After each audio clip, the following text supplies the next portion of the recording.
Hello everybody, welcome to Homeopathy Refined. Today's our topic of discussion is Sepia Mind Part 1. So as you can see in the picture, you have Great Indian Kitchen here. It's a beautiful movie. If you haven't watched it, please go and watch it. So it is made in different languages, it is remade, dubbed in different languages, right? So why did I choose this movie? The female protagonist of this movie represents the deeper level of Sepia. Why? Because if you see, the female here didn't develop the indifference right away.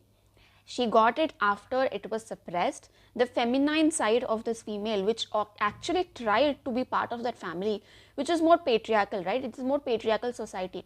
Her life before marriage was never like that. She was a dancer, she aspired to be a dancer, and her family was very fine, very supportive, right?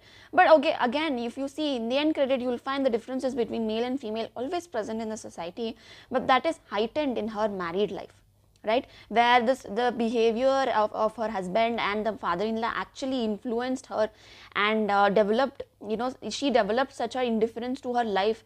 It was like a stasis, right? Like the main important thing in Sepia's pathology is the congestion, the stasis, that is very well present in this movie, if you can see.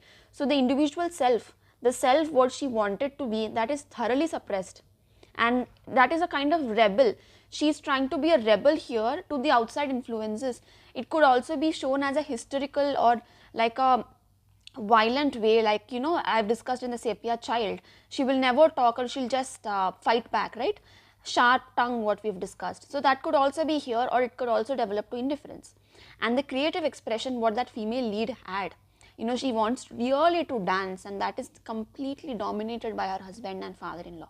And in the end, if you see the sink scene, where she will actually throw the water which was collected under the sink, because that was not working very well, she throws on her husband.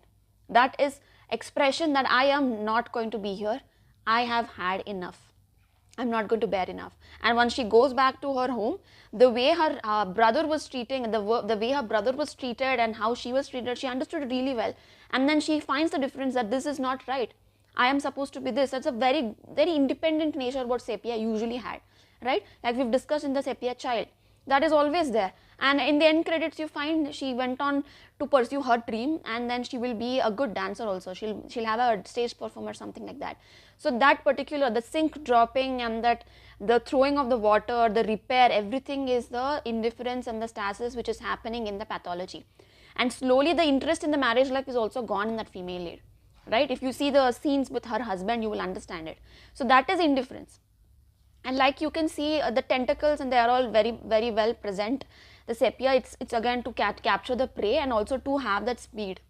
Again, coming to the defense mechanism of Sepia, as you can see, the ink spotting is a defense mechanism. But one thing you have to remember here is, once the ink is spotted, it will stay for a long time. It's not going to disappear right away. It will stay for a longer time, so that the predator will be confused where should it go. So that particular pathology is very important in Sepia. They're not going to just snap away and snap and go. They are going to make you confused, and then they will escape from there. Again, it's a psychosyphilitic miasm. The dominated feeling that they are dominated by somebody is always present. So that will result in the psychotic background. So psychotic feeling, I am not good enough. That is why in that movie she will try to make different varieties. She'll try to make a different chutney. She'll try to make a different curry, but then still not satisfied. She'll try to use mixie grinder, but they're still not satisfied. So that is something here. And the compliance, like that is a compliance and trading independence. She tries to trade her independence for something. I'll be like, I'll do this one, but just give me my independence. But that is not happening, right? It's continuously you are burdening her. So continuous, there is suppression, and then she'll become very helpless. And that helplessness will result in distracting, and she'll be very distracted, that she cannot be in that situation. I'm not going to be very helpless all the time. So she'll be distracted, trying to be busy all the time, industrious, and then she get very exhausted. A person cannot be that, if you love it, you will work towards it, you will not be that exhausted, but you're not loving it, you're forced to do that, right? So then it develops the most important thing, the exhaustion, that will develop into indifference, and that indifference will become intolerance. That intolerance will make her disconnected to the outside life, and in the end, the most important part, the stasis develops. So the stasis, indifference, exhaustion, it all developed from the dominated feeling. Hence it is a psychosyphilitic drug, You should understand the miasm also here. You can go back to the psychotic video. You will get to know how the psychotic miasm progresses and syphilitic miasm how it progresses, right. Now coming back to here, the stasis here develops into different pathologies. So again, apart from stasis here, the indifference may lead to miserable state.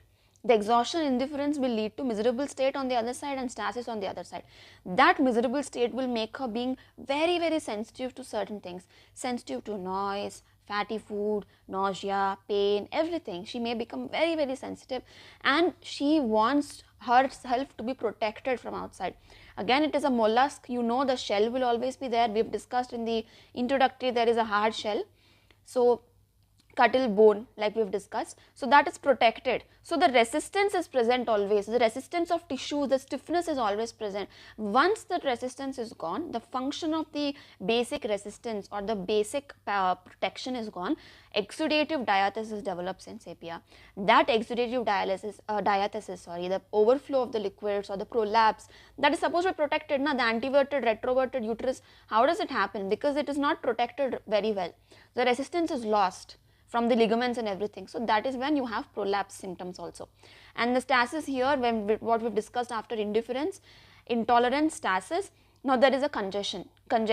It could be portal vein congestion or the venous congestion, and that is affecting all the voluntary organs, and the rigidity is always present, the stiffness, the rigidity, the hyper irritability is also present in sepia. So I think that is the conclusion of how the pathology is developed in sepia. It all starts with a dominated feeling. It all starts with the individual creative expression when it is suppressed. She wants to be something, she wants to do something, but that is suppressed. So that is where the sepia pathology starts. When you have many more personality profiles in sepia, we will be discussing it in the next video, but for now the basic pathology of sepia will be this.